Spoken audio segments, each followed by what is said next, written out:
the journey is basically ironically about a month before I learned about this patch, when Sally and Peter talked about it, I was actually diagnosed with a disease called glaucoma. So I'm not sure if anybody in the audience understand what glaucoma is. Glaucoma is basically pressure in your eye. And if you get this type of pressure where it's over a certain percentage or a certain PSI in your eye, you can actually go blind because it'll pop a nerve. And when you pop that nerve, you will go blind.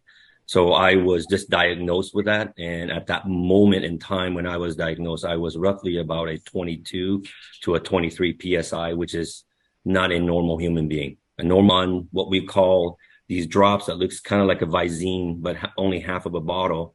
And it costs a tremendous amount of money.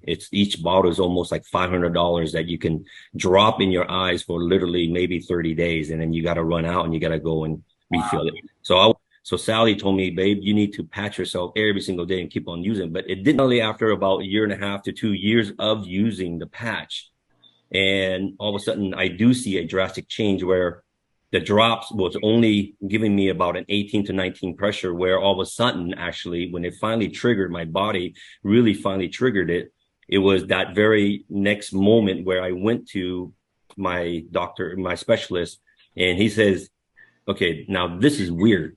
He goes, the few drops that I've given you has only been around 18, 19, but all of a sudden now you're down to 15 and 14. What happened? It actually dropped again from 15 down to 12. And he goes, I don't think the drops can do this, because he also has many other, clients and many other patients that they're not dropping drastically. So he goes, you must be changing your diet, or you must be doing something different.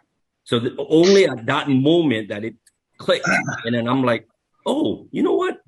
I'm wearing these things right here, right on my C7.